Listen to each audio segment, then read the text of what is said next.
Eu estava parada, imóvel, nas sombras do corredor. O casamento da minha irmã, Sofia, aconteceria em apenas uma semana. Eu tinha planejado cada mínimo detalhe. Havia desenhado os convites pessoalmente. Passei meses procurando o lugar perfeito nas montanhas de Vale da Pedra. Tinha até usado minhas próprias economias para pagar os adiantamentos do buffet e dos arranjos de flores. Eu estava no meu limite, mas repetia para mim mesma que estava fazendo tudo por amor. Foi quando ouvi a voz do meu pai vindo da cozinha. "É perfeito", disse ele. "Não precisamos nos preocupar em contratar uma babá. A Clara pode simplesmente cuidar das crianças." Minha mãe, Helena, soltou uma risadinha. "Todas as 14? Roberto, isso é um pequeno exército." "Ela não vai se importar", minha irmã, a noiva, interveio. "Ela é ótima com esse tipo de coisa. Não é como se ela tivesse algo melhor para fazer." Meu coração simplesmente parou no peito. Eu não era a madrinha de honra. Eu não era mais nem a organizadora do casamento. Eu era apenas a babá gratuita. Para eles, eu era apenas a solucionadora de problemas, quieta e confiável. Eles presumiram que eu simplesmente colocaria um sorriso no rosto e faria o que eles queriam. E naquele momento, naquela noite, eu decidi que lhes daria exatamente o que eles desejavam. No dia do casamento, eu seria completamente invisível. E eles finalmente aprenderiam o que acontece quando eu não estou por perto para manter o mundo deles de pé. Antes de mergulharmos na história, me faça um favor e clique no botão de curtir para este vídeo. Inscreva-se no canal e deixe um comentário aqui embaixo me dizendo de que parte do mundo você está assistindo. Meu nome é Clara Mendes. Para o mundo exterior, as pessoas sempre diziam que éramos a família de comercial de margarina. Ficávamos ótimos nas fotos. Tínhamos as roupas combinando para o cartão de Natal anual. Meu pai é um homem de muito sucesso. Minha mãe é um pilar de sua comunidade e da cena social. Minha irmã mais nova, Sofia, é a deslumbrante. Ela sempre foi a estrela do show e eu era a equipe de palco. Eu era aquela que operava na escuridão para que todos eles pudessem brilhar sob os holofotes. Nem sempre foi terrível. Quando eu era criança, eu até gostava de ser a prestativa. Gostava que as pessoas me achassem confiável. Isso se tornou minha identidade. "Podemos sempre contar com a nossa Clara", meu pai dizia, me dando um tapinha na cabeça. "O que faríamos sem ela?" A questão é que eu nunca os deixei descobrir, porque eu nunca disse não. Eu era quem ajudava a Sofia com o dever de matemática. Eu era quem sentava e ouvia por horas quando seus namorados do ensino médio partiam seu coração. Fui eu quem revisei suas redações de inscrição para a faculdade, até que estivessem perfeitas. Eu era quem a levava para as festas e ia buscá-la às 2 da manhã, sem fazer perguntas. Minha mãe apenas suspirava e dizia: "A Sofia é tão cheia de sentimentos. Ela tem uma alma tão passional." Então ela olhava para mim e sorria calorosamente. "Você é minha rocha, Clara. Você é tão calma, tão centrada." Mas calma e centrada eram apenas outras palavras para oca. Eu era calma porque nunca tive espaço para minhas próprias emoções. Eu estava ocupada demais, gerenciando as de todo mundo. Eu era centrada porque sabia que, se eu tropeçasse, toda a estrutura familiar desabaria ao meu redor. Eu dominei a arte de ser um fantasma na minha própria casa.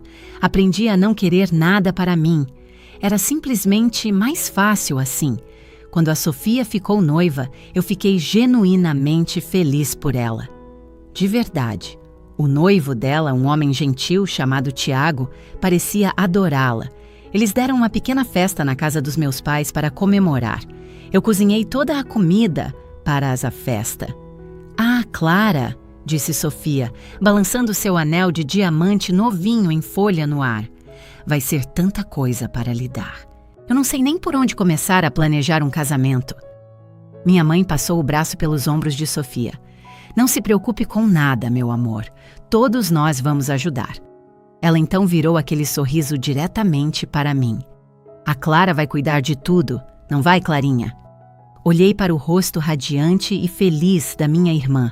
Olhei para meus pais, suas expressões já preenchidas com aquela expectativa familiar. Aquele peso antigo e pesado se acomodou de volta nos meus ombros. Se eu não fizesse, o que aconteceria?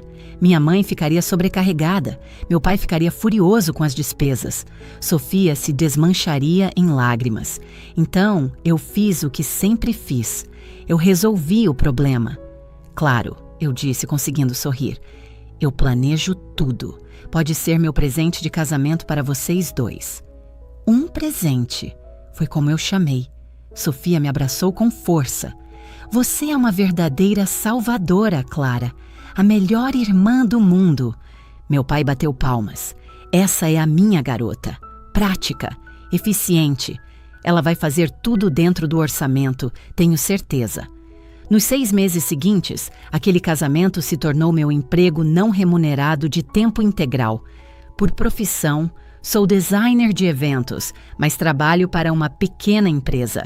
Sou boa no que faço. Sou meticulosa. Adoro planilhas e cronogramas com códigos de cores. Então, tirei uma licença do meu trabalho de verdade, dizendo ao meu chefe que era por uma emergência familiar. Eu investi cada gota de mim mesma naquele casamento. Encontrei o local mais deslumbrante, um lindo parque público em Vale da Pedra com vistas de tirar o fôlego para as montanhas. Negociei pessoalmente os contratos de aluguel. Esbocei os layouts da tenda da recepção e da pista de dança. Passei semanas a fio comparando floriculturas.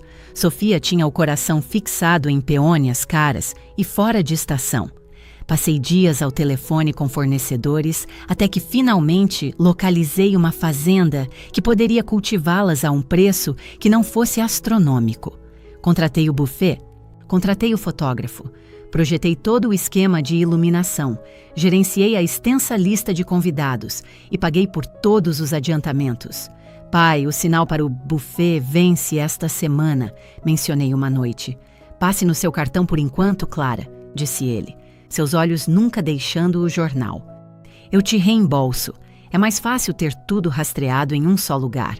Então eu paguei o sinal de R$10.000 e depois paguei o sinal de R$7.000 pelo local e os R$4.000 para a floricultura e os R$5.000 para o quarteto de cordas. Minha conta poupança, aquela que eu vinha construindo meticulosamente para finalmente lançar meu próprio negócio de design, ficava cada vez menor. Meus pais estavam emocionados. Adoravam contar a todos os seus amigos sobre isso. Estávamos jantando no clube deles uma noite quando a amiga da minha mãe, Eleonora Bastos, veio à nossa mesa. Helena, ouvi dizer que o casamento da Sofia será o evento social do ano. Eleonora elogiou. Ah, vai ser absolutamente divino, disse minha mãe, radiante. Ela pousou a mão no meu braço. Nossa Clara é uma verdadeira milagreira. Ela é nossa designer de casamentos particular. Um rótulo bonito, casamento de Sofia e Tiago. Mas dentro de cada pasta, em cada contrato, meu nome estava por toda parte. Organizadora, Clara Mendes. Contato do fornecedor, Clara Mendes. Sinal pago. Por Clara Mendes. Eu estava completamente esgotada. Continuei dizendo a mim mesma que estava quase no fim. Disse a mim mesma que, assim que o casamento terminasse, eu poderia finalmente fazer uma pausa. Poderia finalmente voltar a focar na minha própria vida. Eu só tinha que superar essa última coisa. Tinha que resolver esse último problema. Então eu pensei, estaria livre? Eu amava minha irmã. Queria que ela tivesse um dia perfeito. Repeti isso para mim mesma como um mantra. Continuei dizendo a mim mesma que tudo valia a pena, só para vê-la feliz em seu dia especial. Na semana anterior ao casamento, enchi meu carro e dirigi até Vale da Pedra para gerenciar os preparativos finais no local. O resto da minha família estava programado para subir 2 dias depois. Fiz o check-in na grande casa alugada que havíamos reservado. Comecei a coordenar as primeiras entregas. Eu estava tão exausta que mal conseguia pensar direito. Mas continuei em frente, porque é isso que eu faço. Eu sou a confiável, eu sou a que resolve tudo. Eu não tinha ideia de que, em questão de horas, a própria coisa que eu estava trabalhando tanto para construir seria a coisa que me despedaçaria. Eu não tinha ideia de que o presente que eu estava dando a eles era, na verdade, apenas uma gaiola que eles estavam alegremente construindo ao meu redor. Era quarta-feira, apenas 3 dias antes do casamento. Vale da Pedra era lindo. As florestas eram de um verde profundo e exuberante, e o ar da montanha era fresco e limpo. Eu vinha trabalhando sem parar desde as 5 da manhã. Estive no parque a manhã inteira. Encontrei-me com a empresa de aluguel para marcar a localização exata da tenda principal. Caminhei pelo terreno com o chefe do buffet uma última vez. Confirmei o cronograma de entrega das 250 cadeiras. Meu telefone não parava de vibrar o dia todo. Clara, os caminhos de mesa são do tom errado de creme. Sofia lamentou pelo telefone. Eu resolvo, eu disse. Clara, os primos do noivo acabaram de confirmar presença. Isso adiciona mais 2 convidados. Minha mãe enviou em uma mensagem de texto. Vou informar o buffet, digitei de volta. Eu estava apenas consertando e consertando. Finalmente voltei para a casa alugada por volta das 19 horas. Eu estava coberta de lama do terreno do parque. Tudo o que eu queria no mundo era um banho longo e quente e um quarto silencioso. Minha família havia chegado enquanto eu estava fora. Vi o SUV do meu pai na garagem. Abri silenciosamente a porta da frente. A casa estava em silêncio por um momento. Tirei minhas botas sujas perto da porta. Eu estava tão cansada que só queria subir as escadas sem ser notada. Mas então ouvi suas vozes vindo da cozinha. Eles estavam rindo. Era meu pai, minha mãe e Sofia. Parei no corredor, escondida pelas sombras da noite. Eu não tinha energia para falar. Só queria ouvir por um segundo. Talvez eles estivessem falando sobre como o local parecia bonito. Talvez estivessem ficando animados. E então ouvi a voz do meu pai, casual e clara. É perfeito, disse ele. Não precisamos contratar uma babá. A Clara pode simplesmente cuidar das crianças. Eu congelei. Minha mão ainda estava na maçaneta. Que crianças? Minha mãe, Helena, soltou sua risada suave e característica. Roberto, são muitas, disse ela. Fiz uma contagem rápida. São 14. 14. Meu sangue gelou. 14 crianças? Ela não vai se importar, disse minha irmã Sofia. Sua voz era tão leve como se estivesse discutindo o tempo. Ela é boa com essas coisas. Ela pode montar uma mesinha para eles nos fundos, em algum lugar. Não é como se ela tivesse mais o que fazer. Ela nem vai levar um acompanhante. Minha respiração ficou presa na garganta. Eu estava fisicamente incapaz de me mover. Ela não vai se importar. Não é como se ela tivesse mais o que fazer. Pensei nos últimos 6 meses, as noites sem dormir, as planilhas intermináveis, as ligações constantes, minha conta poupança agora vazia, os dias de férias que eu queimei, o fato de eu não ter saído com meus próprios amigos no que parecia ser um ano. Eles não estavam falando apenas de algumas crianças. Estavam falando dos filhos do meu primo, 2 filhos do chefe do meu pai, dos netos da amiga da minha mãe, um bando inteiro de crianças, variando de bebês a pré-adolescentes. Eles não estavam me perguntando, estavam me atribuindo uma tarefa. Eles tiveram uma reunião sobre meu novo trabalho extra não remunerado e nem se deram ao trabalho de me incluir. Tive que me apoiar na parede para me sustentar. O corredor de repente pareceu estar se inclinando. Eu podia ouvir o zumbido baixo da geladeira na cozinha. Vai nos economizar quase R$7.000, disse meu pai com um tom final. Então está resolvido. Ela consegue dar um jeito. Ela sempre dá. Ela sempre dá. Essa era toda a sua minha existência resumida em 3 palavras. Senti um novo tipo de frieza se infiltrar em meus ossos. Não era raiva. Não era nem mesmo tristeza. Era uma clareza terrível e penetrante.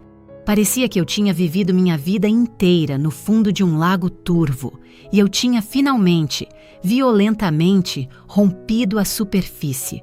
Eu finalmente conseguia ver. Eles não me viam. Eles não viam uma filha, eles não viam uma irmã.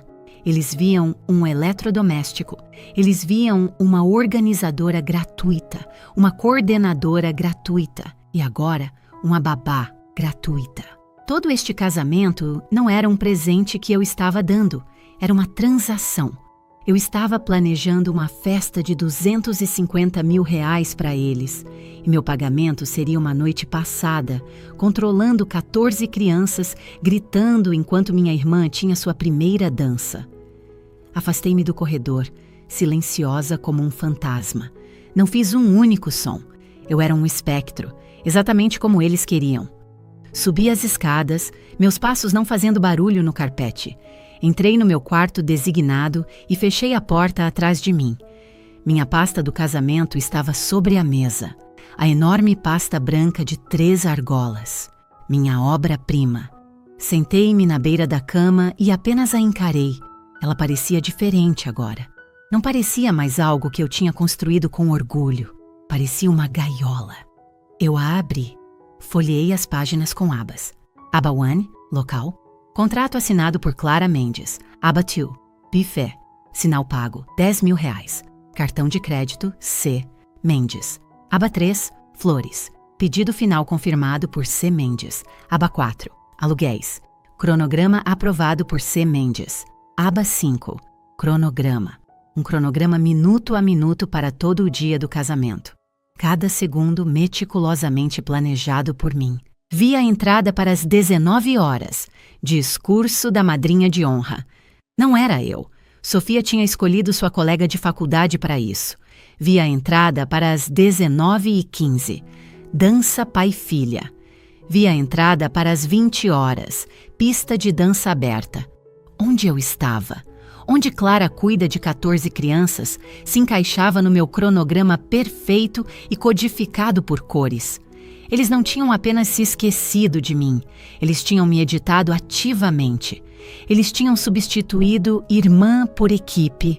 A pasta estava certa. Toda aquela organização impecável, todo aquele planejamento parecia uma prisão. Era uma prisão que eu havia construído para mim mesma. Eu tinha trabalhado tanto para torná-la impecável, para provar o quão confiável eu era, que eu havia efetivamente me apagado. Fechei a pasta. Sentei-me ali no quarto escuro. Os sons fracos de suas risadas do andar de baixo subiam. Pela primeira vez em toda a minha vida, não senti nenhuma compulsão de descer e resolver seus problemas. Eu não queria deixá-los confortáveis. Eu não tinha nenhum desejo de encontrar uma solução. Algo dentro de mim simplesmente quebrou. Era a boa Clara, a solucionadora de problemas silenciosa. Ela simplesmente expirou. Ela morreu ali mesmo, na beira daquela cama, naquele quarto frio e escuro. E enquanto ela desaparecia, algo novo, forte e frio se ergueu para tomar seu lugar. Eu não seria a babá deles. Eu não seria a organizadora deles. Eu simplesmente tinha chegado ao meu limite. Eu não dormi nada naquela noite. Apenas sentei na poltrona perto da janela e observei a lua cruzar os picos das montanhas. Eu não chorei. Eu estava muito além das lágrimas. A pasta estava certa. Quando a manhã chegou, eu não estava mais com raiva. Eu estava oca. Era uma sensação que eu nunca tinha experimentado antes. Era como se eu estivesse carregando uma mochila de 50 quilos nos ombros por 28 anos e eu finalmente tivesse a colocado no chão. Eu me sentia leve, mas também me sentia vazia. Aquela frase continuava se repetindo em minha mente. Não é como se ela tivesse mais o que fazer. Eles não apenas me desvalorizavam, eles haviam me apagado completamente. Minha vida inteira eu tentei ganhar o amor deles sendo útil. Pensei que se eu fosse inteligente o suficiente, organizada o suficiente e quieta o suficiente, eles finalmente me veriam por quem eu era. Eles finalmente se orgulhariam de mim. Mas naquela noite eu entendi a verdade devastadora. Quanto mais útil eu me tornava, menos eles realmente me viam. Eu não era uma pessoa para eles. Eu era um recurso, Ouvi-os começar a se mover no andar de baixo. A cafeteira apitou. Ouvi a voz da minha mãe, alegre e brilhante. Ah, Sofia, vai ser um dia tão perfeito! Eu me levantei, troquei de roupa, peguei minha bolsa e as chaves do carro. Desci as escadas silenciosamente. Minha mãe me viu na entrada. Ah, Clara, você acordou cedo. Eu estava prestes a fazer uma lista para você. Precisamos que você vá buscar as sacolas de boas-vindas na gráfica e depois... Eu apenas olhei para ela. Não disse uma palavra. Minha expressão devia estar diferente, porque sua voz vacilou. Clara, querida, você está bem? Você parece um pouco pálida. Vou sair, eu disse. Minha própria voz soou estranha para mim. Estava completamente neutra. Mas e a lista? Você vai ter que cuidar disso, eu disse, e saí pela porta da frente. Não a bati. Fechei-a suavemente atrás de mim. Dirigi até a cidade. Não tinha nenhum destino em mente. Só sabia que não podia ficar naquela casa nem mais um segundo. Estacionei o carro e comecei a andar. Eu me sentia como uma estranha no meu próprio corpo. Peguei meu celular e mandei uma mensagem para a única pessoa em quem eu sabia que podia confiar. Minha melhor amiga, Maya Singh. Minha mensagem dizia simplesmente: preciso de você. Está acordada? Maya e eu somos amigas desde a faculdade. Ela é meu completo oposto. Ela é barulhenta. Ela é feroz. Ela não tem medo de ocupar espaço. Meu telefone tocou 2 segundos depois. Clara, o que há de errado? Eu posso praticamente ouvir você pensando demais pelo telefone. Eu não consigo falar, sussurrei, minha voz tremendo. Onde você está? Vale da Pedra. Estou em São Paulo. São 2 horas de viagem. Me diga onde te encontrar. Maia, não. Você não precisa. Eu só... Encontre uma cafeteria. Peça um café grande. Me mande o endereço. Estou indo. Agora. Ela desligou. Encontrei um lugarzinho chamado Grão do Dia. Peguei uma mesa em um canto tranquilo. Pedi um café puro e fiquei olhando para ele. Observei as pessoas normais ao meu redor, rindo, lendo, apenas vivendo suas vidas. Exatamente 2 horas depois, Maya entrou pela porta. Ela examinou o local por uma fração de segundo, seus olhos pousando em mim, e caminhou direto para a minha mesa. Ela deu uma olhada no meu rosto.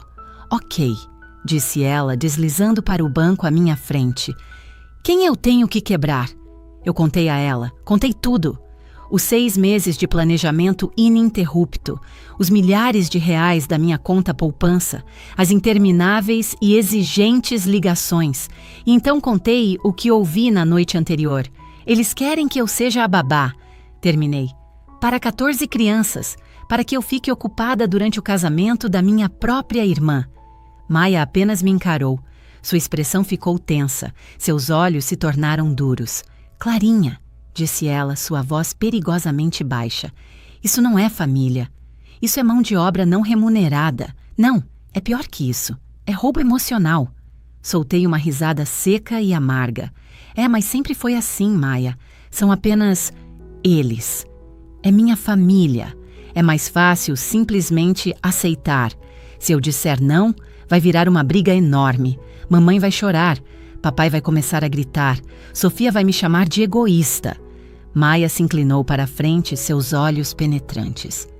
Então deixe-os chorar. Deixe-os gritar. Deixe a Sofia bancar a vítima por 5 minutos. Clara, quando vai ser a sua vez? Quando você vai poder ser feliz? Quando você vai poder simplesmente aparecer como uma convidada? Ela apontou um dedo para mim. Eles nunca vão mudar. Você me entende? Eles vão drenar até a última gota de você. Vão pegar seu tempo, seu dinheiro, seu talento e sua energia. E quando você estiver completamente vazia, eles vão apenas reclamar que você não deu mais. Você tem que ser a única a parar isso. Você tem que deixá-los cair pelo menos uma vez. Suas palavras não me atingiram como um raio. Elas pareceram uma chave, girando uma fechadura que estava enferrujada dentro do meu peito por anos. Deixe-os cair. Não era sobre vingança. Não era sobre tentar machucá-los, era sobre simplesmente parar. Era sobre largar aquela mochila de 50 quilos. O que eu faço? Sussurrei. Você não faz nada, disse ela com firmeza. Você já fez mais do que o suficiente. Você para de consertar, você para de planejar, você para de pagar. Você não é a produtora deste show, Clara. Você não é a ajuda contratada. Você deveria ser família. Mas o casamento é em 3 dias, eu disse. Tudo vai ser um desastre completo. Ótimo, disse Maia. Deixe que seja um desastre. É o desastre deles, não o seu. Olhei para ela. Ela estava certa. Passei minha vida inteira com tanto medo do drama deles, de suas emoções e de sua raiva, que sacrifiquei minha própria existência para evitá-lo. Chega. Ficamos sentadas por mais 1 hora. Bebi meu café. O vazio dentro de mim começou a se preencher com algo novo. Preencheu-se com uma determinação fria e dura. Maia me levou de volta para a casa alugada. Você vai ficar bem? Ela perguntou quando saí do carro. Sim, eu disse. Me ligue hoje à noite. Quero saber que você está segura. Vou ligar. Obrigada, Maia. Você é minha família, Clarinha, disse ela. Agora vá ser corajosa. Entrei de volta na casa. Estava vazia. Havia um bilhete no balcão da cozinha. Fomos ao spa para o dia de relaxamento pré-casamento da Sofia. Voltamos à noite. Com amor, mamãe. E embaixo, uma lista. Lista de tarefas da Clara. Buscar sacolas de boas-vindas, confirmar motorista da limousine, comprar lanches para as madrinhas, ligar para os pais do Tiago sobre o jantar de ensaio. Elas tinham ido a um spa, enquanto eu estava tendo um colapso, e me deixaram uma nova lista de tarefas. Peguei o bilhete, amassei-o em uma bola apertada na minha mão, subi para o meu quarto, abri meu laptop, reservei um quarto no hotel mais luxuoso de Vale da Pedra. O Mirante do Vale Lodge. Uma suíte, com uma varanda com vista para o rio. Então peguei minha pasta, a grande pasta branca. Abri-a na primeira página. Estava escrito em uma caligrafia linda e fluida. O dia perfeito de Sofia e Tiago. Planejado por Clara Mendes. Coloquei minhas mãos de cada lado da página e a rasguei ao meio. Não houve lágrimas. Apenas uma profunda sensação de calma. Então peguei meu telefone, abri minha lista de contatos, encontrei o número da empresa de buffet, respirei fundo e apertei o botão de chamada. O homem da empresa de buffet atendeu no segundo toque. Buffet Vale da Pedra, Bill falando. Olá, Bill, eu disse, minha voz perfeitamente estável. Aqui é Clara Mendes para o casamento Mendes neste sábado. Ah, olá, Clara. Você é a pessoa certa. Eu tinha uma perguntinha sobre a contagem de refeições vegetarianas. Bill, interrompi. Eu fui educada. Eu estava calma. Estou ligando para cancelar o casamento Mendes. Houve um longo e chocado silêncio do outro lado da linha. Desculpe, o quê? Você está cancelando? O casamento é em 3 dias. Sim. Eu sou a organizadora e não estou mais gerenciando este evento. Você precisará contatar os anfitriões diretamente. Senhorita Mendes, nós já compramos toda a comida. O sinal não é reembolsável e teremos que cobrar o valor total contratado. Eu entendo, eu disse. Por favor, envie a fatura final para Roberto Mendes. O endereço de e-mail é ROBRTO. Dei a ele o endereço de e-mail do meu pai. Ok, mas você tem certeza absoluta sobre isso? Sim. Obrigada pelo seu tempo, Bill. Desliguei. Meu coração estava batendo forte, mas eu também me sentia leve. Olhei para minha pasta. A solucionadora de problemas dentro de mim estava gritando. Isso é uma catástrofe. Você tem que parar com isso. A nova e fria parte de mim apenas abriu minha lista de contatos novamente. Em seguida, liguei para a empresa de aluguel, as cadeiras, as mesas, a tenda, a pista de dança, a roupa de mesa. Olá, aqui é Clara Mendes. Preciso cancelar o pedido número 7.734. O casamento Mendes? Senhora, nossos caminhões já estão carregados. A entrega está agendada para amanhã de manhã cedo. Eu entendo. O evento não está mais sendo gerenciado por mim. Você precisará falar com os anfitriões. Os nomes deles são Roberto e Helena Mendes. Temos o seu cartão de crédito em arquivo para o saldo final, senhorita Mendes. Estava programado para ser cobrado hoje. Eu sei, eu disse. Não estou autorizando essa cobrança. Não sou mais financeiramente responsável por este evento. Por favor, remova meu cartão de seus arquivos. Nós não podemos simplesmente... Você precisará contatar Roberto Mendes para providenciar um novo método de pagamento. Se você cobrar no meu cartão, eu o denunciarei como fraudulento. Tenha um bom dia. Desliguei. Cada ligação parecia cortar um elo de uma corrente pesada. Uma por uma, desmontei sistematicamente o casamento que passei meio ano construindo. Liguei para a floricultura. Olá, preciso cancelar o pedido para o casamento Mendes. Clara, mas as peônias, acabamos de terminar os centros de mesa. Tenho certeza de que estão lindos, mas não sou mais a organizadora. Por favor, envie a conta final para Roberto Mendes. Liguei para o quarteto de cordas. Liguei para o designer de iluminação. Liguei para a calígrafa que estava programada para escrever os cartões de lugar naquela tarde. A cada ligação, minha voz ficava mais forte. Eu não estava com raiva, não estava gritando. Eu era uma profissional, extraindo-me calma e limpidamente de um acordo de negócios que se tornara tóxico. Quando o último fornecedor foi contatado, abri meu e-mail. Compus uma nova mensagem para Roberto Mendes, CC, Helena Mendes, Sofia Mendes. Assunto: atualização do casamento. O corpo do e-mail continha apenas uma frase: correspondências futuras de todos os fornecedores do casamento devem agora ser direcionadas a você. Não assinei meu nome. Cliquei em enviar. O clique do mouse foi o som mais alto que já ouvi. Levantei-me. Fui até minha mala. Não arrumei todas as minhas roupas. Apenas arrumei uma pequena bolsa de viagem, meu laptop, meu carregador de celular. Um belo vestido preto que eu havia trazido para o jantar de ensaio. O livro que eu estava tentando começar há 6 meses. Olhei ao redor do quarto alugado bagunçado, coberto com meus materiais de planejamento, amostras de tecido, listas, cronogramas. Desci as escadas, peguei minha pasta, a grande pasta branca de 3 argolas, abri-a. Removi todas as páginas que continham as informações do meu cartão de crédito. Tirei as cópias dos meus cheques pessoais. Rasguei-as à mão. Então, juntei a pasta novamente. Deixei-a na mesa da cozinha, bem no centro. Deixei-a aberta na página do buffet, com o sinal de R$10.000 claramente marcado. Pago por C. Mendes. Deixe que eles vejam.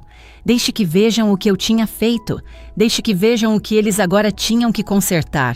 Saí pela porta da frente e não olhei para trás. Dirigi até o mirante do Vale Lodge.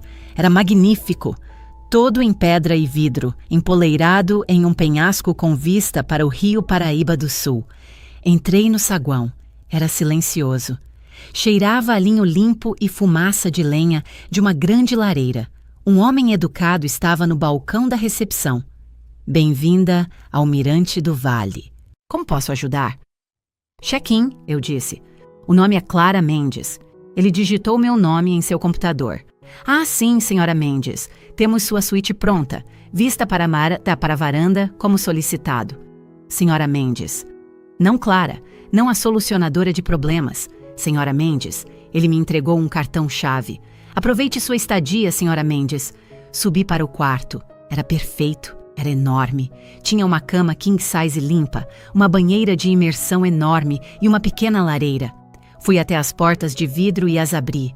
Saí para a varanda privativa.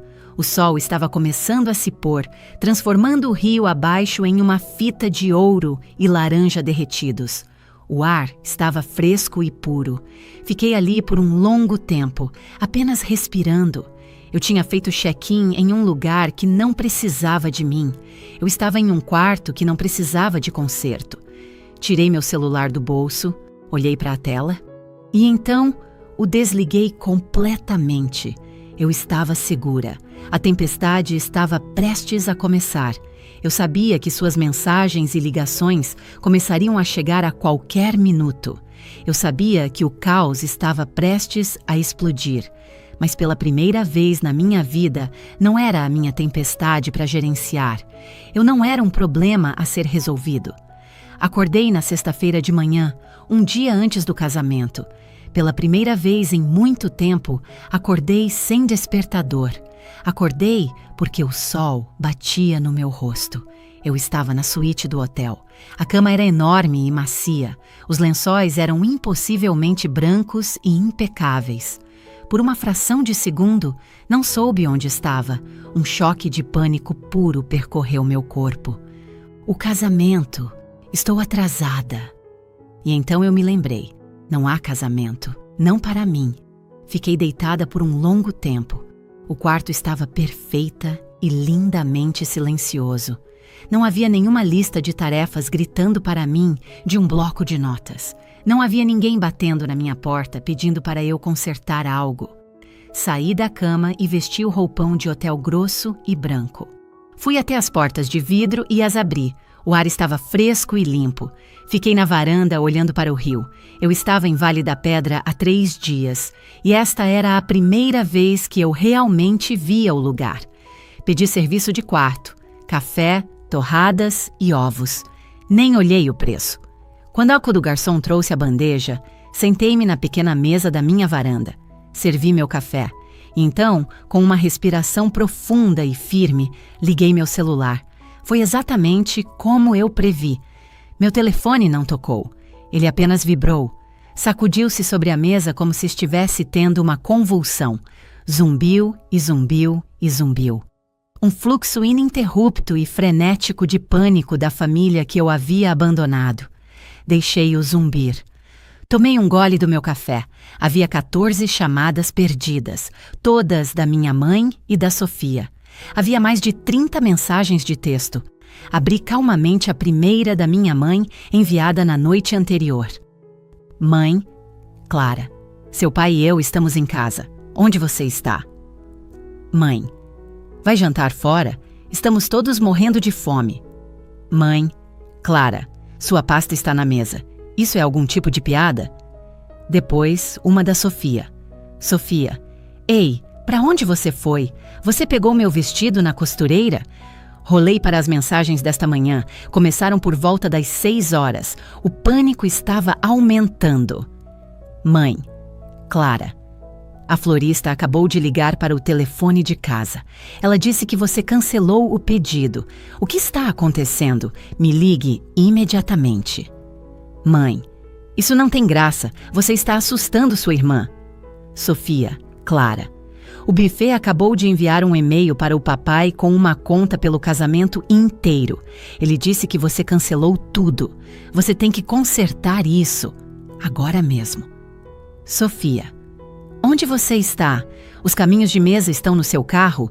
Não consigo encontrá-los em lugar nenhum. Dei uma mordida na minha torrada. A geleia era de morango. Estava deliciosa. Um novo remetente havia se juntado à confusão. Meu pai. Pai. Clara Mendes. Não sei que tipo de jogo você pensa que está jogando. Você vai me ligar nos próximos 5 minutos. Ou eu vou te encontrar. Pai. A empresa de aluguel está se recusando a entregar a tenda. Eles dizem que você cancelou o cartão de crédito. Você cometeu um erro catastrófico. Você precisa consertar isso. Agora. Vi a bolha de texto dele mudar de entregue para lida. Não respondi. Mãe, por favor, Clara. Sua irmã está histérica. É o fim de semana do casamento dela. Como você pôde ser tão cruel? O que nós te fizemos? Mãe, apenas volte para casa e conserte isso. Podemos conversar sobre isso mais tarde. O que nós te fizemos? Essa foi a frase que realmente me fez rir alto. Coloquei meu celular virado para baixo na mesa. Ele ainda estava vibrando, zumbindo com a perplexidade deles. O mundo deles estava implodindo e o meu estava apenas em paz. Terminei meu café da manhã. Levei meu tempo. Bebi uma segunda xícara de café. Então fui ao banheiro. Era maior que meu antigo quarto na casa dos meus pais. Era tudo em mármore branco. Abri as torneiras da enorme banheira de imersão. Despejei os sais de banho caros que o hotel fornecia. Enquanto a banheira enchia, olhei para mim no espelho. Eu parecia pálida, parecia exausta, mas meus olhos estavam diferentes, estavam claros, estavam duros. A névoa finalmente havia se dissipado. Mergulhei na água quente, deixei minha cabeça cair para trás na borda da banheira, fechei meus olhos, pensei neles. Imaginei a cena na casa alugada. Minha mãe estaria chorando. Meu pai estaria com o rosto vermelho, gritando com alguém ao telefone. Sofia estaria andando de um lado para o outro, culpando a todos e a tudo, menos a si mesma. E pela primeira vez não senti nada. Nem culpa, nem tristeza, nem mesmo raiva. Apenas uma distância fria e silenciosa. Era como assistir a um filme sobre pessoas que eu não conhecia. Eles fizeram a escolha deles no momento em que decidiram que eu era parte da equipe. Bem, a equipe acabara de pedir demissão. Fiquei naquela banheira por 1 hora inteira. Deixei a água quente lavar os últimos 6 meses. Lavei o estresse, o cansaço e o peso terrível e esmagador de suas expectativas.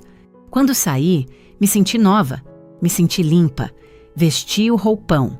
Voltei para o meu laptop. Meu telefone ainda estava zumbindo. Ignorei. Abri um documento em branco. Olhei para o cursor, piscando por um longo tempo. Passei minha vida inteira resolvendo os problemas deles. O que eu queria? Eu queria um negócio. Queria uma vida onde meu nome significasse especialista, não ajudante. Digitei no topo da página, * Mendes Coanes, eventos *. Meu nome, minha empresa. Comecei a escrever um plano de negócios. Missão: criar eventos sob medida para clientes que valorizam arte, organização e respeito mútuo. Não serei uma solucionadora de problemas, serei uma designer. Meus limites: 1. Só trabalharei com clientes que assinem um contrato detalhado. 2. Serei compensada por todo o meu trabalho. 3. Meu bem-estar emocional vem em primeiro lugar. Trabalhei por horas, criei um logotipo simples, pesquisei sobre licenças comerciais no meu estado, despejei toda a energia criativa que eu estava dando a eles e, finalmente, a despejei de volta em mim mesma. Por volta das 20 horas da sexta-feira, à noite do que deveria ser o jantar de ensaio, fechei meu laptop. Eu tinha um plano de negócios de 3 páginas. Tinha um nome. Tinha um propósito. Meu telefone finalmente ficou quieto. A bateria provavelmente havia morrido. Peguei-o. Conectei-o ao carregador, mas não o liguei. Deixei-o virado para baixo na mesa de cabeceira. Entrei na cama grande e limpa. A cidade de Vale da Pedra estava quieta do lado de fora da minha janela. E pela primeira vez em muito tempo, eu dormi. Foi um sono profundo, escuro e sem sonhos. Não sonhei com cronogramas ou arranjos florais. Não sonhei com seus rostos zangados e confusos. Não sonhei com absolutamente nada. Acordei no sábado de manhã, o dia do casamento. O sol estava brilhante. Era um dia perfeito de céu azul sem nuvens. O tipo exato de dia pelo qual eu rezei quando estava planejando a cerimônia ao ar livre. Uma brisa suave, ar quente, um belo dia para um casamento. Só não o casamento deles. Pedi café do serviço de quarto novamente. Sentei-me na varanda, enrolada no meu roupão. Estava lendo meu livro. Às 10 horas, liguei meu celular. A tempestade chegou.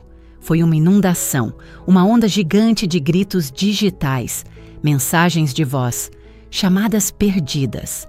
Da minha mãe, do meu pai, da Sofia, das minhas tias, dos meus primos. Eles haviam recrutado toda a família. Mãe, mensagem de voz, 1 da manhã. Clara, por favor, estou te implorando. Me ligue, não entendo o que está acontecendo. Seu pai está... Ele está tão bravo. Não conseguimos nem encontrar o número do buffet. Por favor, querida, não conseguimos consertar isso. Sua voz estava aguda e trêmula. Apagar. Pai, mensagem de voz, 6 da manhã. Clara Mendes. Vá para aquele parque, agora. Não me importa que ponto você acha que está tentando provar. Você envergonhou esta família inteira. Você é egoísta e ingrata. Você vai chegar àquele parque, vai ligar para aqueles fornecedores e vai consertar isso, sem desculpas. Sua voz era um rosnado baixo e ameaçador. Apagar? Sofia, mensagem de voz, 9 horas da manhã. Clara, onde você está? Os convidados estão começando a chegar. O parque está vazio. Não há tenda, não há cadeiras. O fotógrafo está aqui e diz que vai embora se não for pago. Você deveria ter cuidado de tudo isso. Você arruinou meu casamento. Você arruinou. Eu te odeio. Ela estava gritando, soluçando incontrolavelmente. Apagar. As mensagens de texto eram ainda mais desesperadas. Mãe, por favor, Clara, algo está errado, me ligue. Mãe, os convidados estão chegando, não tem nada aqui, não tem nada aqui. Mãe, Clara, estou de joelhos, por favor. Pai, vá para o parque. Pai, não vou te dizer de novo. Venha aqui. Pai, você não é mais minha filha. Bebi meu café. Senti uma pequena e triste pontada naquela última mensagem. Mas de uma forma estranha, parecia verdade. Eu não era a filha dele. Eu era sua ex-funcionária. Meu telefone tocou na minha mão. Era a Sofia. Ignorei. Tocou de novo. Ignorei. Tocou uma terceira vez. É uma quarta. É uma quinta. Minha curiosidade venceu. Eu precisava ouvir. Precisava ouvi-la dizer as palavras. Na quinta chamada, apertei o botão verde para atender. Não disse nada. Clara. A voz dela não era um grito. Era um sussurro desesperado e quebrado. Eu podia ouvir o vento e o som distinto de uma criança chorando ao fundo. Uma das 14. Olá, Sofia, eu disse. Minha voz estava calma, estava firme. Clara? Meu Deus, Clara, onde você está? Ela chorou, a voz falhando. Você tem que vir aqui, você tem que consertar isso. O buffet não está aqui. O caminhão de aluguel nunca veio. As mesas estão vazias. Não há comida. Os convidados estão apenas parados aqui. Eu podia ouvir o caos total em sua voz. O pandemônio que eu apenas imaginei era agora a realidade dela. As crianças estão correndo soltas. Ela soluçou. A mãe do Tiago está tentando cuidar delas, mas elas estão gritando e não há nada para elas comerem. Apoiei-me no corrimão da varanda. Olhei para o rio Pacífico abaixo. Isso parece uma bagunça, eu disse. Minha voz estava quieta. Houve uma batida de silêncio atordoado. Uma bagunça? Ela gritou. É um desastre. É o meu casamento. Você tem que me ajudar. Não conseguimos consertar isso sem você. Aí estava. Não conseguimos consertar isso sem você. As palavras que eu inconscientemente esperei a vida toda para ouvir. As palavras que eles só diziam quando estavam completamente submersos. Respirei lenta e deliberadamente. Engraçado, Sofia, eu disse, minha voz ainda suave, ainda calma. Isso é quase exatamente o que você disse sobre mim na outra noite. Você disse, ela não vai se importar. Você disse, não é como se ela tivesse mais o que fazer. Ela ficou completamente em silêncio. O único som era o vento e aquela criança chorando. Eu tinha imaginado este momento. Pensei que ela gritaria ou tentaria negar, mas ela apenas parou. Ela sabia. Tinha sido pega. Eu não. Ela gaguejou. Eu não quis dizer daquele jeito, Clara. Eu estava estressada. Por favor, estou te implorando. Se você já me amou, por favor, venha aqui e conserte isso. Ela estava tentando usar o amor como arma. Era a última ferramenta em seu arsenal. Mas a câmara estava vazia.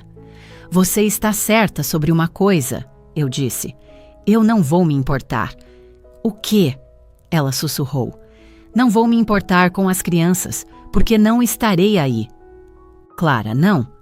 Não espere por mim, Sofia, eu disse. Olhei para o meu relógio. Eram quase 11h30. O buffet deveria estar abrindo. E, acrescentei, eu definitivamente não esperaria pelo buffet. Apertei o botão vermelho para encerrar chamada. Bloqueei o número dela. Depois, bloqueei o número da minha mãe. Depois, bloqueei o número do meu pai. Eu tinha feito o trabalho. Eu tinha estabelecido o limite. Agora era a hora de aplicá-lo. Coloquei meu telefone no modo não perturbe. Voltei para o meu livro, mas não consegui ler. Eu estava tremendo. Não era de culpa. Não era de medo. Era pura adrenalina. Era a sensação de uma corrente de 20 anos finalmente se quebrando. Eu estava livre. O casamento deveria durar até às 22 horas.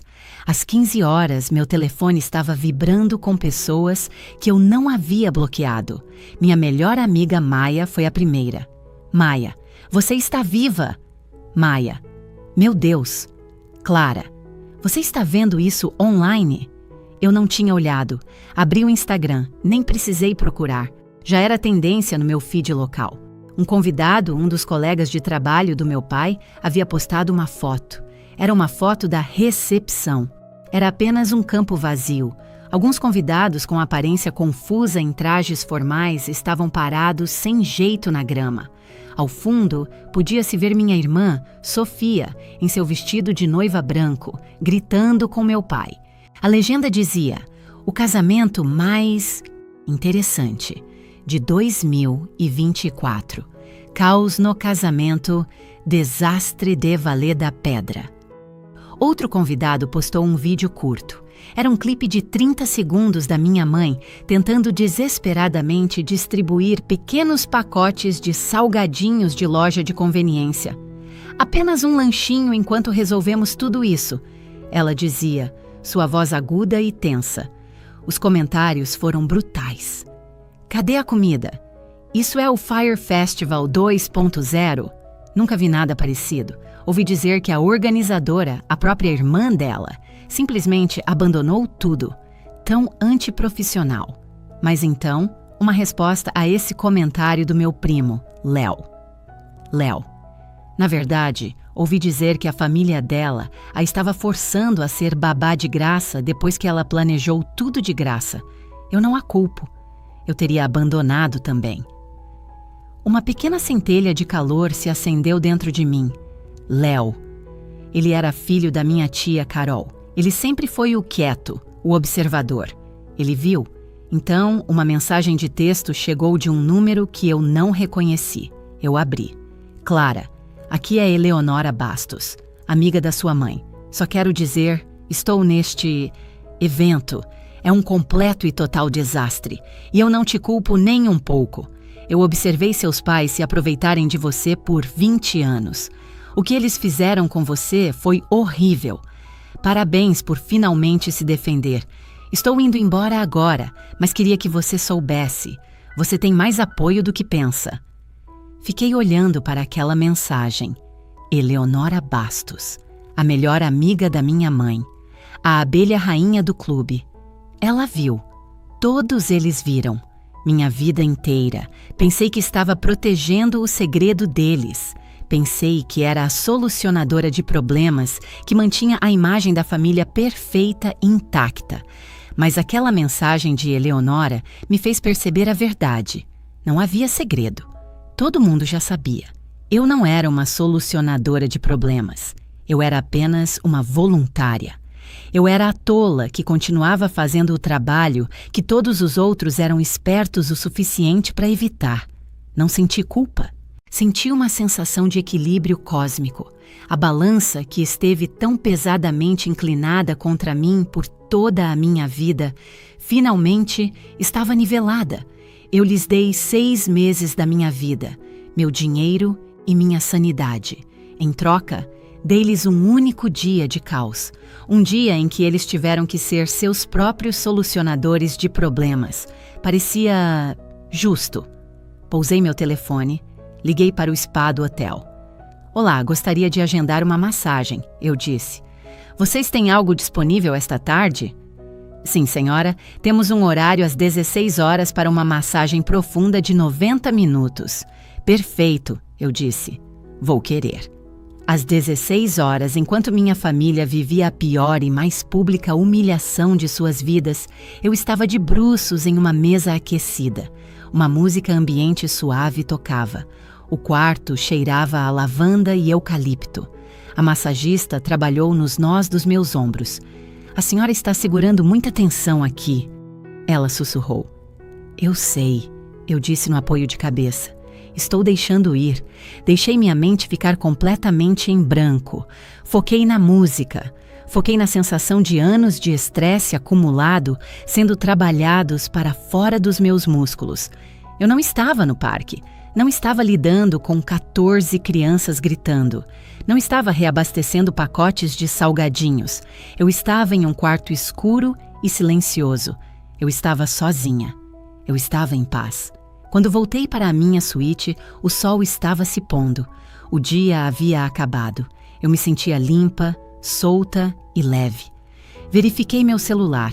Apenas uma nova mensagem de voz. Era do meu pai. Eu havia bloqueado o número dele, então a ligação foi direto para a caixa postal. Fiquei curiosa. Apertei o play. Clara. A voz dele. Não era o rosnado raivoso daquela manhã. Era baixa, era fria. Era a voz de um homem que havia sido derrotado. "Você provou seu ponto. Você nos envergonhou. Você humilhou sua irmã no que deveria ser o dia mais importante da vida dela. Você fez desta família inteira um motivo de chacota." Ele fez uma pausa. Ouvi-o respirar fundo, de forma trêmula. Esperei pelo pedido de desculpas. Esperei pelo "me desculpe". Nunca veio. Essa sua palhaçada acabou agora", disse ele. "Venha consertar isso. Venha pedir desculpas à sua irmã. Venha consertar isso. Mesmo agora. Mesmo depois de tudo isso." Ele ainda me via como a solucionadora de problemas.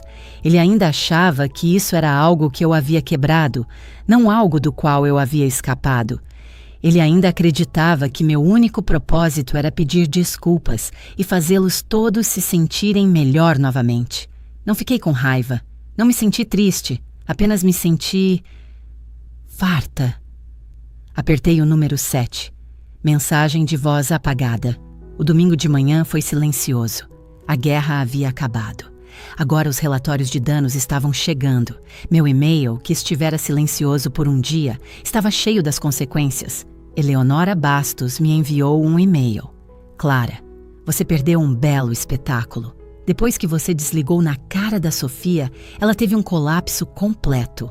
Roberto, seu pai, aparentemente tentou salvar a situação.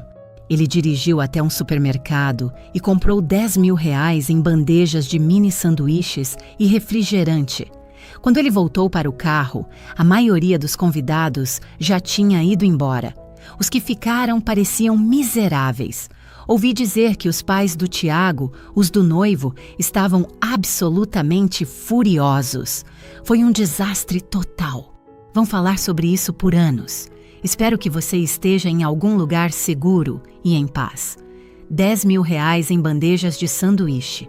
O buffet que eu havia contratado custava R$ 60.000, mas era para uma refeição completa de 3 pratos, 1 hora de coquetel com canapés e uma equipe de bar completa. Meu pai, em seu pânico, gastou uma fortuna em sanduíches secos. Ele era quem sempre me chamava de impraticável. Ele era quem sempre dizia que eu não entendia o valor do dinheiro. Em seguida, uma mensagem do meu primo, Léo. "Oi, Clarinha, só queria ver como você está. Tia Carol me contou a história toda. Só quero dizer que você fez a coisa certa. Todo mundo percebeu a farsa deles.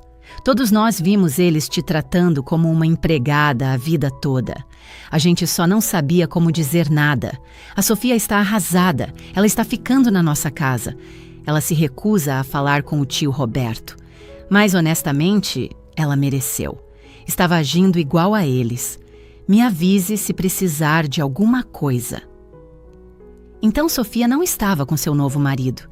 Não estava com meus pais. Estava se escondendo na casa da minha tia. Isso era uma novidade. A família perfeita não parecia mais tão perfeita. Senti uma pequena rachadura no gelo ao redor do meu coração. Uma pequena lasca de pena por Sofia. mas não foi nem de perto o suficiente para me fazer sentir culpada. Ela colheu o que plantou. Passei o domingo explorando Vale da Pedra.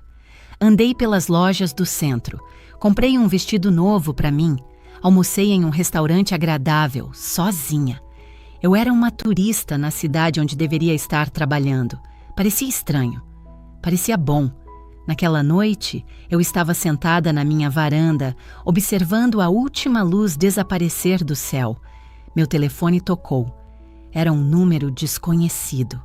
Quase não atendi, mas algo me disse para atender. Peguei o telefone. Alô? Clara. Era Sofia. Sua voz era pequena, minúscula. Era uma voz que eu não ouvia desde que éramos crianças. Era a voz que ela usava quando tinha medo do escuro. Ela estava ligando do telefone da minha tia Carol. Oi, Sofia, eu disse. Ficamos em silêncio por um longo momento. Eu podia ouvir sua respiração. Estava trêmula. Eu... Sinto muito, ela sussurrou. Eu esperei. Sinto muito por ter feito você se sentir usada. Aí estava, o clássico não pedido de desculpas. Sinto muito que você se sinta mal. Não, sinto muito pelo que eu fiz. A velha Clara teria dito imediatamente: está tudo bem, não se preocupe com isso.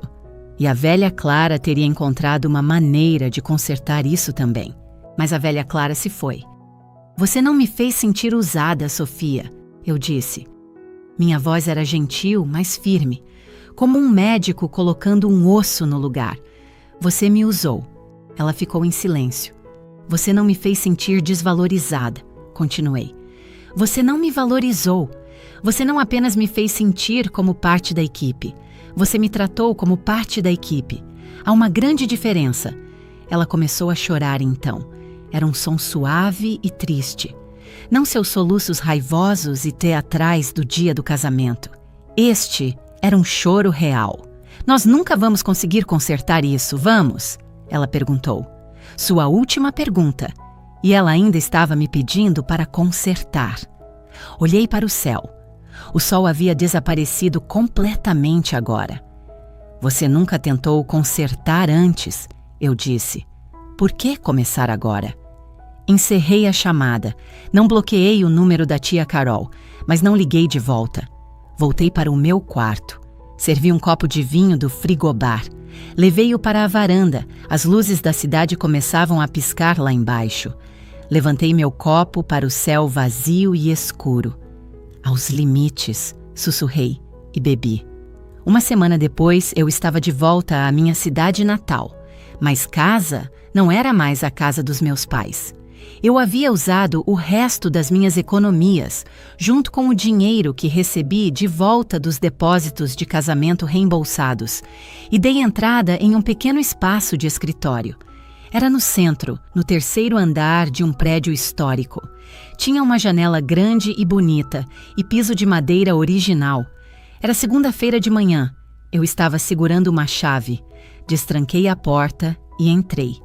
O cômodo estava vazio, estava cheio de luz solar, cheirava a tinta nova e possibilidade. Meu nome estava no vidro da porta, não em caligrafia chique, estava em letras simples, fortes e pretas. Clara Mendes, designer de eventos. Coloquei meu novo laptop no chão. Sentei-me ao lado dele de pernas cruzadas. Eu estava sem dinheiro. Estava começando completamente do zero. Minha família não estava falando comigo. Meu pai havia enviado um último e-mail que li antes de bloqueá-lo para sempre. Era uma longa lista detalhada de todo o dinheiro que ele sentia que eu lhe custei.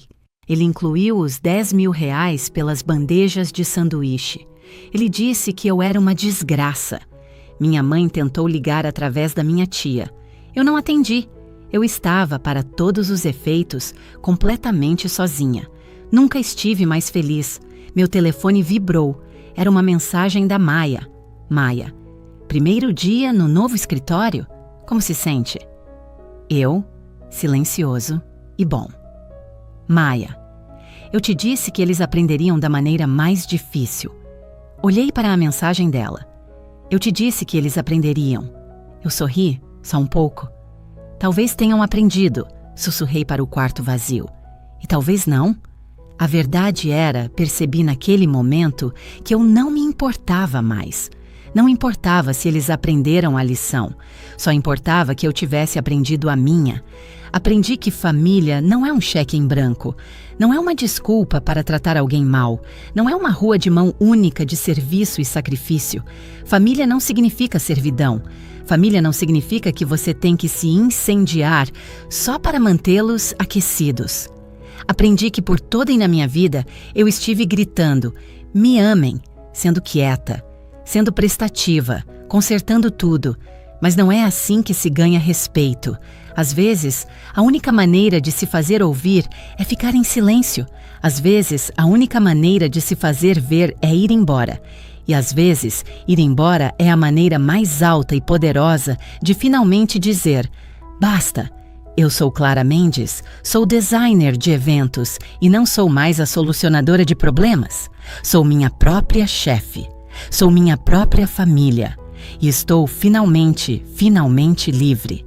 Se você já teve que traçar um limite difícil com sua família, ou se já se sentiu como o solucionador de problemas que era dado como certo, me conte sua história nos comentários abaixo.